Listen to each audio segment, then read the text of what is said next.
Assalamualaikum warahmatullahi wabarakatuh. Yang terhormat Bapak dosen dan Ibu dosen di LPTK UIN Malik Ibrahim. Perkenalkan, nama saya Nandan Maulana Yusuf. Saya sebagai guru PAI di SDN 2 Cikembar, yang pada hari ini yaitu hari Rabu tanggal 14 Mei tahun 2024 akan melaksanakan uji kinerja video pembelajaran di LPTK UIN Malik Ibrahim. Terima kasih. Wassalamualaikum warahmatullahi wabarakatuh. Selamat menyaksikan video pembelajaran dari saya.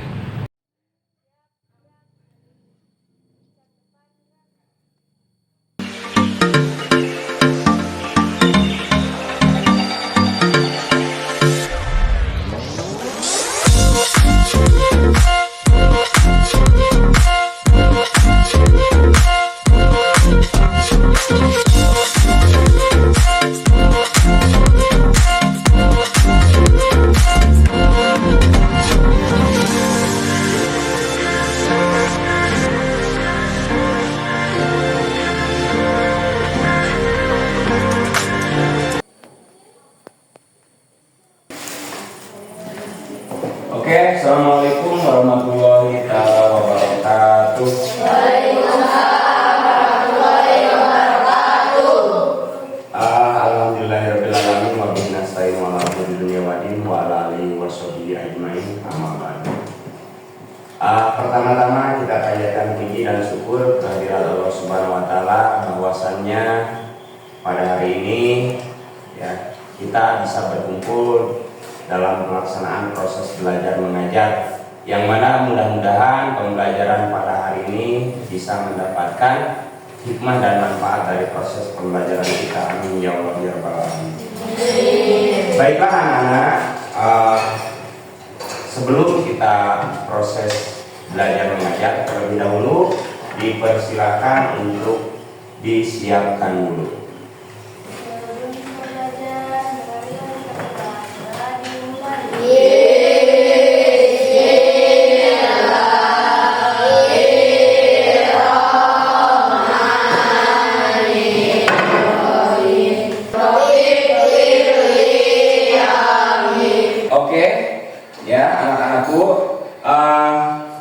Sebelum kita masuk dalam proses belajar mengajar, terlebih dahulu Bapak akan mengabsen dulu ya siapa-siapa saja yang tidak masuk di hari ini ya.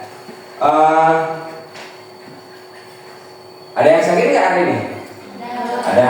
Oke, absen dulu aja ya. Abdul Alim Saifi ada? Hadir ya. Abdul Ilham? Oke. Anak-anakku ya, terlebih lagi sebelum kita masuk ke dalam proses pembelajaran inti, Bapak akan menyampaikan tujuan pembelajaran di hari ini ya. Tujuan pembelajarannya yaitu anak-anak siswa mampu menjelaskan pengertian hukum halal dan haram. Kemudian siswa mampu memberikan contoh makanan, minuman dan perbuatan halal dan haram. Kemudian siswa mampu menganalisis dampak dari mengkonsumsi sesuatu barang yang haram.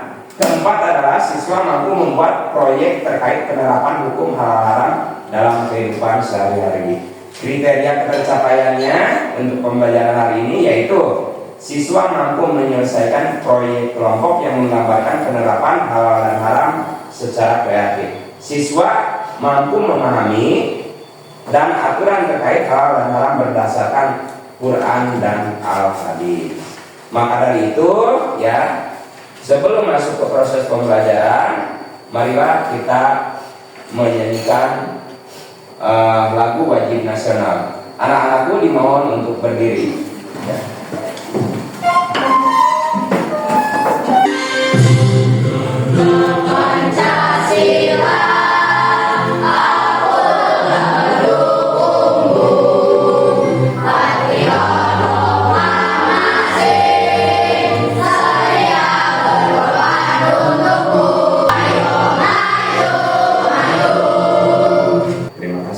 Anak-anak dimohon untuk duduk kembali.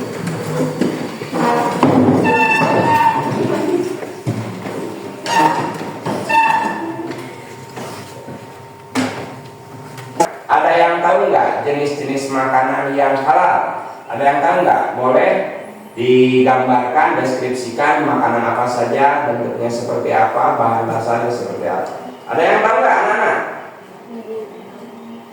Belum? Oh, masalah. Ada yang tahu nggak? Ada.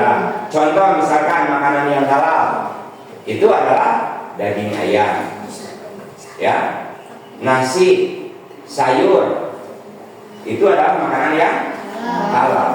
Tapi ada makanan yang halal nanti kena hukumnya menjadi haram. Misalkan ayam yang sudah mati kita sembelih, kita masak, kita makan, itu adalah makanan yang haram jadinya, walaupun dasarnya itu adalah makanan tersebut halal, tapi dengan sebuah proses yang salah, tidak sesuai syariat Islam, maka makanan tersebut akan menjadi haram. Selanjutnya banyak lagi ya, nasi, sayur, lauk pauk, buah-buahan dan sebagainya. Kalau di warung misalkan ada permen, ada biskuit, ada susu, terus apa lagi? Banyak ya jenis-jenis makanan yang berlabel halal. Ada juga untuk memperdalam wawasan kalian ya, maka untuk dilanjutkan yaitu ke video pembelajaran supaya anak-anak bisa lebih paham tentang proses makanan yang halal dan haram. Ya, simak dengan baik-baik dan cermat supaya dari video pembelajaran ini kita dapat mengambil hikmah dan manfaatnya. Selamat menonton dan menyaksikan.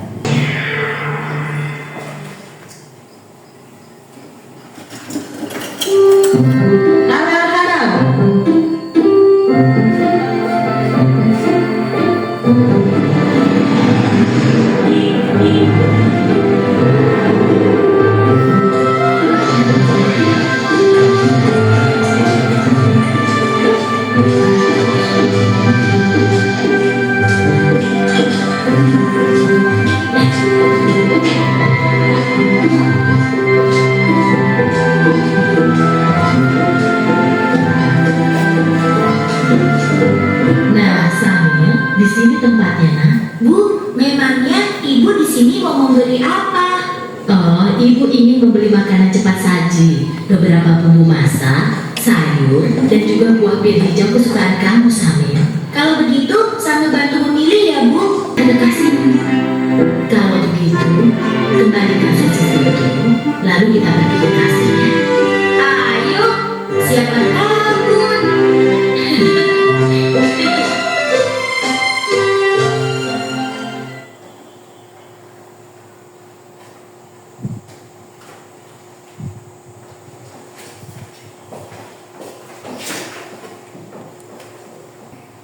Video pembelajarannya ya sudah anak-anakku ya, oke. Coba anak-anakku perhatikan, setelah kita melihat video pembelajaran yang barusan kita lihat ya, maka kita dapat menyimpulkan jadi ketentuan halal dan haram itu deskripsinya adalah seperti ini. Setiap segala sesuatu yang diperbolehkan oleh agama itu adalah halal hukumnya. Segala sesuatu yang dilarang oleh agama itu hukumnya haram. Jadi halal dan haram di sini bukan terlihat dari faktor makanan saja. Itu dari sikap ataupun perbuatan kita itu bisa saja berubah jadi perbuatan yang halal juga perbuatan yang haram. Ya, salah satu contoh yang tadi kita lihat, ada seorang anak yang berbelanja bersama ibunya ke pasar. Ketika menemukan sebuah produk, ternyata produk tersebut adalah isinya makanan yang mengandung unsur haram. Walaupun diperjualbelikan di swalayan, tapi tetap kandungan makanan tersebut adalah haram. Makanya Bapak sampaikan tadi, berhati-hatilah dalam memilih produk makanan, karena tidak tahu yang membuat produk makanan itu adalah sama seiman atau sekepercayaan dengan kita. Ya, tentunya orang-orang yang banyak membuat produk makanan itu adalah kebanyakan non Muslim. Orang Muslim kita kebanyakan hanya mengkonsumsi makanan saja. Kemudian setelah dari makanan itu menipu juga, itu termasuk perbuatan haram. Misalkan kita berdagang menjual buah busuk, yang diperlihatkan buah di wagonnya itu yang bagus, sementara ketika kita mengambil untuk diberikan kepada konsumen, kita mengambil yang busuk. Ada juga yang seperti ini, kita menjual kepada orang lain, misalkan hasil bumi, ini produknya bagus, sudah kering, misalkan padi, ya. Ternyata setelah dijual, ketika digiling, padinya itu adalah padi basah. Orang yang beli akan merugi karena dia perhitungan membeli padi kering, ternyata padinya basah. Menjual buah seperti yang dicontohkan tadi juga itu adalah hukumnya haram, ya. Kemudian apalagi sekilas tadi yang nampak, mencuri, mengambil hak orang lain itu hukumnya haram. Kita tidak punya buah, pergi ke pasar ambil buah orang lain. Kita pergi ke warung ambil buah orang lain, itu juga perbuatan yang haram. Nanti orang yang berbuat seperti itu tidak jujur, maka dia akan berbohong. Berbohong, satu kali berbohong akan berbohong untuk kedua kalinya. Satu kali berbohong akan melahirkan 1000 kali kebohongan, karena dia akan bilang bohong lagi untuk menutupi kebohongannya. Makanya dari perbuatan kita, dari berbohong itu juga bisa menimbulkan haram. Jadi bukan makanan saja, perilaku kita juga bisa terkena hukum haram. Misalkan tadi ada uang jatuh punya orang lain, terus kita injak atau kita ambil karena takut diketahui orang lain, maka itu hukumnya juga haram, karena uang tersebut bukan milik kita. Jika kita menemukan segala sesuatu di jalan, menemukan HP, laptop, tas orang lain, kalau itu bukan hak kita, maka kita kembalikan kepada pemilik. Wah, pas susah, ting orang mana, nggak tahu siapa, nggak tahu orang mana, maka kita diinformasikan bahwa di tempat tersebut itu kita menemukan sesuatu benda, dan akhirnya itu kalau misalkan ada yang ngaku orangnya juga dekat, itu mungkin bisa kembali kepada pemiliknya. Tapi kalau jauh, itu kemungkinan kita titipkan di pihak yang berwenang. Seperti itu. Selanjutnya apa lagi yang tadi terlihat? Berbohong. Ya, seperti yang tadi berbohong. Jadi jangan biasakan kita untuk berbohong. Dengan perbuatan kita berucap kata palsu ataupun dusta, itu akan melahirkan kebohongan yang lain, dan berakibatnya perbuatan kita akan menjadi haram. Ya, jadi berbuatlah yang baik-baik, yang jujur, supaya apa? Supaya kita dikenal oleh orang lain itu adalah orang yang baik. Ya. Ada peribahasa mengatakan kejujuran adalah mata uang yang berlaku di mana-mana. Orang yang tidak jujur kemana-mana akan sulit. Berbeda dengan orang yang jujur, di mana orang tersebut jujur, maka dimanapun dia akan diterima oleh seluruh lapisan masyarakat. Ya, tuh. Nah, kembali ke pokok bahasan, yaitu makanan halal. Bagaimana cara mendapatkan makanan tersebut supaya thayyib, artinya adalah makanan tersebut baik dan bergizi. Kemudian mubarakah, yaitu makanan yang membawa keberkahan. Ada yang bagaimana? Makanannya harus halal. Yang mendapatkan makanan tersebut harus yang baik. Ya, barokahnya ketika makanan tersebut jangan sampai menimbulkan penyakit. Contoh, kita suka makan sambal. Kalau makan sambal secukupnya, maka akan mengakibatkan kita sehat. Karena dalam sambal tersebut, cabai tersebut ada capsaicin, zat yang membangun selera makan. Tapi ketika memakan sambalnya banyak, maka akan berakibat menjadi sebuah penyakit. Salah satunya menjadi mencret. Itu karena berlebihan. bagus cabenya, ya, untuk kesehatannya ada. Tapi kalau ketika berlebihan maka akan menimbulkan penyakit. Jadi makanannya tidak berkah, ya. Kemudian ada jenis-jenis makanan halal, ya.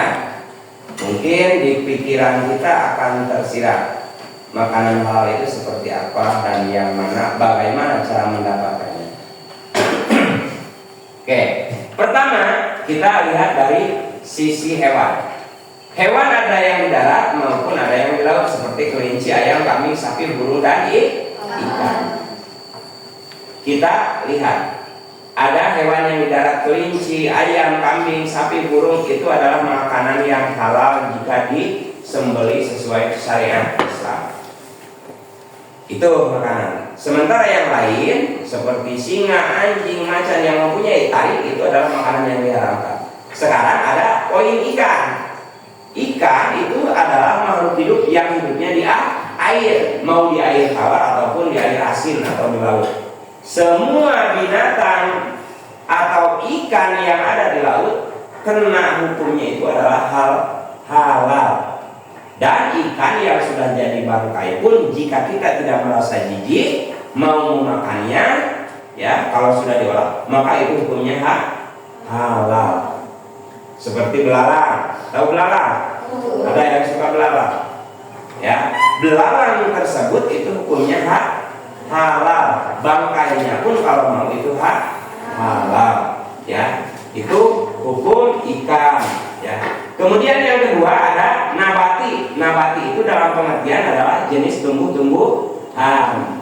Seperti nasi yang kita makan berasal dari padi, buah-buahan dan sayuran dan jenis lagi yang lainnya yang terbentuk dari tumbuhan, maka itu semua halal. Tapi kalau buah-buahannya dapatnya nyuri, itu tetap halal.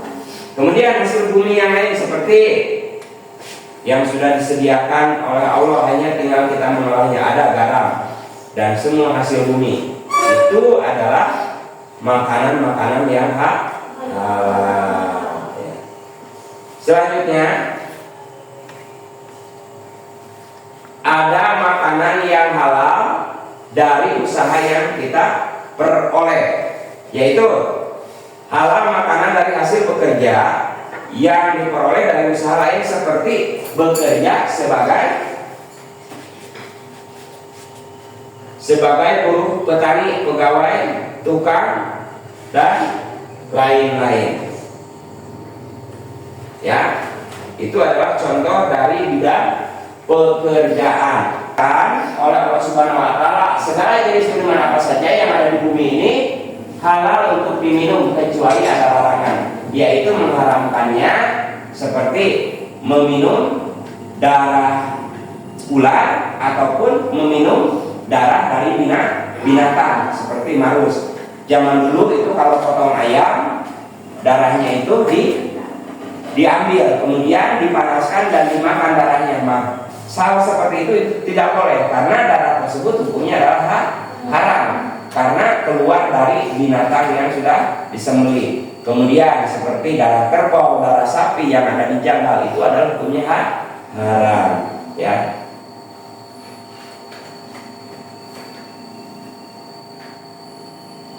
Kemudian manfaat makanan dan minuman yang halal tentunya akan sangat bermanfaat sekali.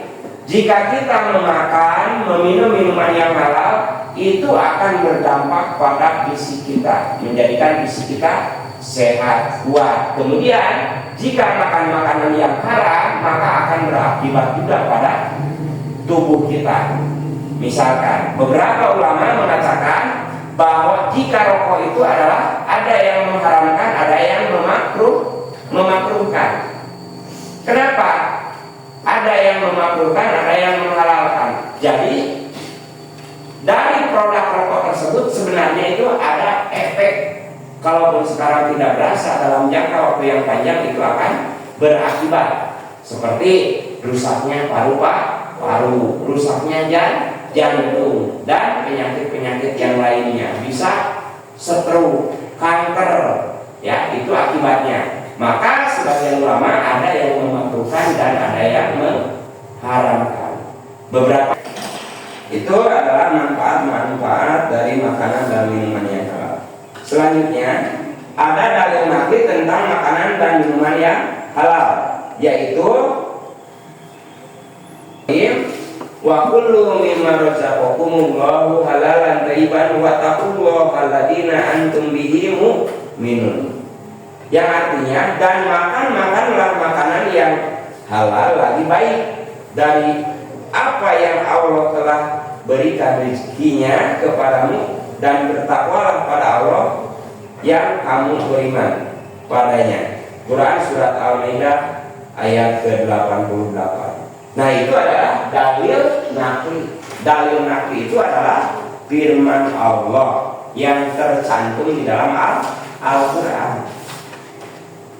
Sepintas sama Arab, bahasa Arab dan bahasa Al-Quran itu sama, tapi beda. Ada kalau yang diriwayatkan dari sahabat atas pembicaraan Rasulullah itu namanya hadis, sedangkan yang tercantum di dalam Al-Quran itu adalah dalil nakli atau dalil dari Allah Subhanahu wa Ta'ala.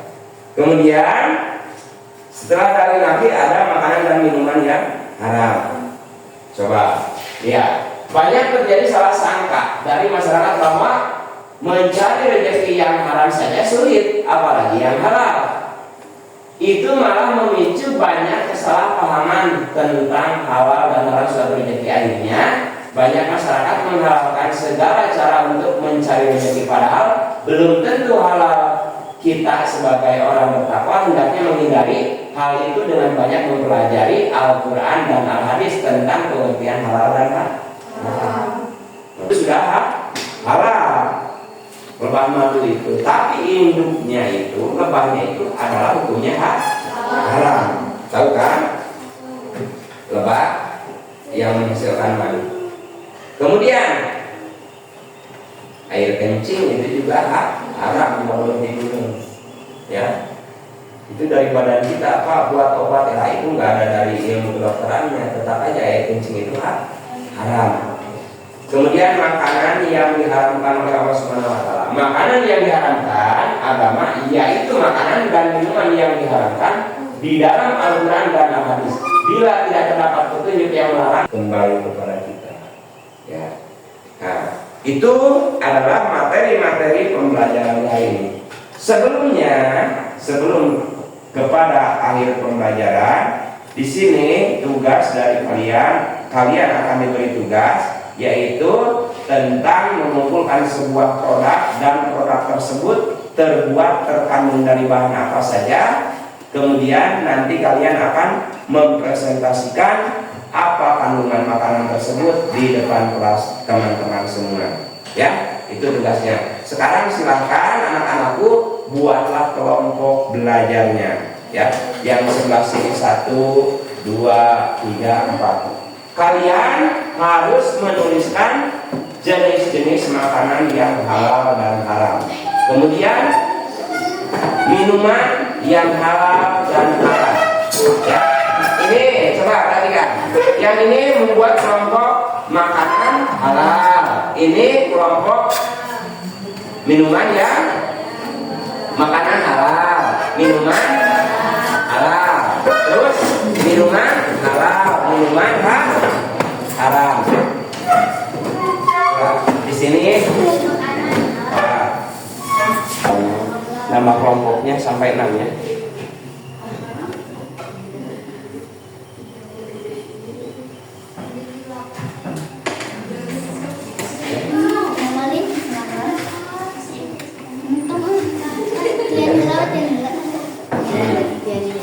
Kelompok 2.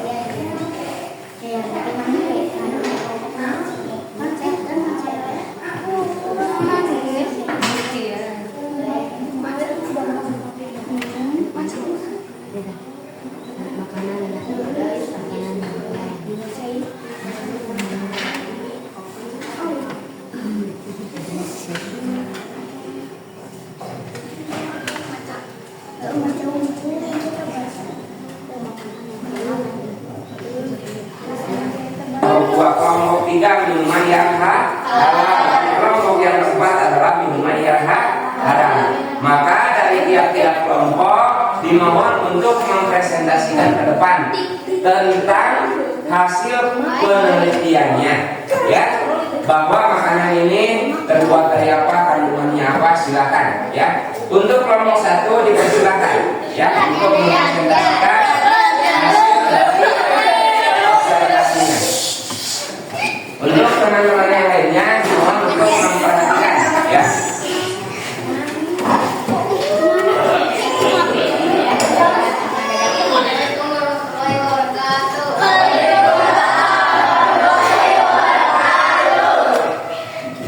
Makanan halal 1. Titik bahan baku lemak, kolesterol, lemak, natrium. Oke, ya. Assalamualaikum warahmatullahi wabarakatuh.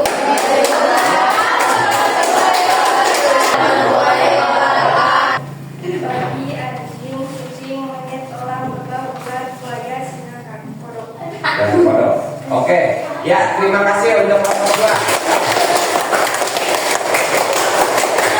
Kemudian kelompok 3. Ya. Air kemasan.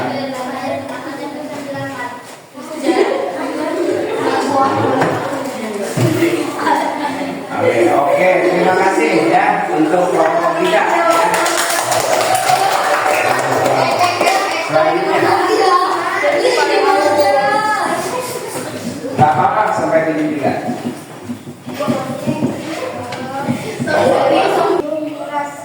Ya. Oke, terima kasih untuk kelompok 4. Ya, tepuk tangan.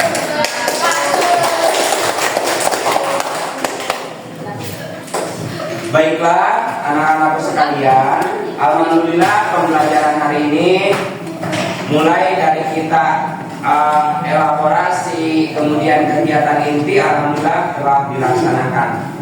Yang barusan adalah hasil penyampaian observasi dari teman-teman kita yang mencintai kucing itu siapa? Satu Nabi Muhammad. Kemudian sahabat dari Rasul itu siapa? Abu Bakar, ya, itu. Kemudian ada monyet juga mempunyai taring. Jadi intinya monyet itu adalah makanan atau binatang yang haram. Kemudian ada elang, ya, haram.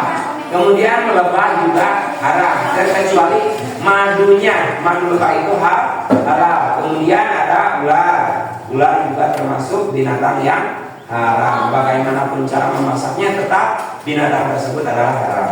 Kemudian ada buaya, ya, buaya juga sama, itu haram karena memakan langsung dengan mulutnya, ya, dan mempunyai taring. Kemudian ada singa, ya, singa. Kemudian ada lagi juga kodok, ya, itu juga termasuk binatang yang haram. Kemudian selanjutnya kelompok 3 ini mempresentasikan yaitu tentang minuman-minuman yang halal. 1 adalah susu, ya, susunya kalau yang susu murni, susu tawar juga halal. Kalau susu basi itu nggak boleh kalau diminum racun. Ada teh, tahu teh? Ya, kopi, air putih.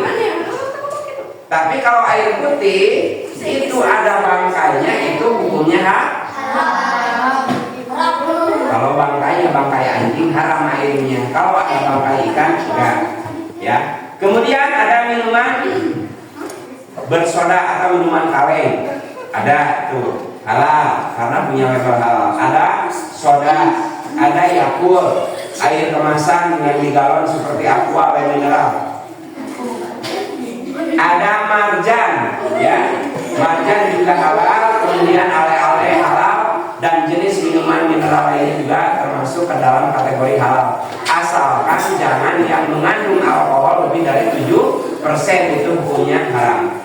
Itu adalah hasil kelompok 3. Kemudian kelompok selanjutnya adalah kelompok 4, yaitu akan menyampaikan minum-minuman yang haram. 1 contohnya adalah alkohol. Alkohol 70% itu untuk mengobati luka saja kering. Kalau diminum berarti usus jantung, paru-paru itu bisa terbakar. Makanya jangan sesekali minum minuman yang beralkohol. Berikutnya ada spiritus. Kalau diminum nanti kalian meledak. Bensin juga nggak boleh diminum karena itu peruntukannya bukan untuk tubuh tapi untuk kendaraan. Solar sama untuk bahan bakar diesel. Ada pertama itu juga sama, itu nggak boleh diminum. Oli dan terakhir ada miras. Miras itu kepanjangan dari minuman keras. Tahu minuman keras? Minuman keras itu area-area dimasukkan ke kulkas itu jadi minuman keras. Makanya nggak boleh diminum kalau yang lagi keras nanti kalian tersedak karena bentuknya keras. Maksud di sini minuman keras adalah minuman yang mengandung unsur alkohol yang dapat memabukkan atau menghilangkan akal pikiran. Itu makna dari minuman keras. Oke anak-anakku, pembelajaran hari ini cukup sekian. Mudah-mudahan pembelajaran hari ini ada manfaat dan hikmahnya. Amin ya rabbal alamin. Jangan lupa ya, sebelum kita akhiri pembelajaran hari ini, kita siap-siap untuk pulang. Maka kita harus berdoa dulu. Anak-anakku sekalian silakan dipersiapkan buku buku, pensil dan yang lainnya untuk dimasukkan ke dalam tas masing-masing. Mungkin hanya itu pembelajaran hari ini. Kurang lebihnya mohon maaf. Wallahul muwaffiq ila aqwamit thoriq. Wassalamualaikum warahmatullahi wabarakatuh.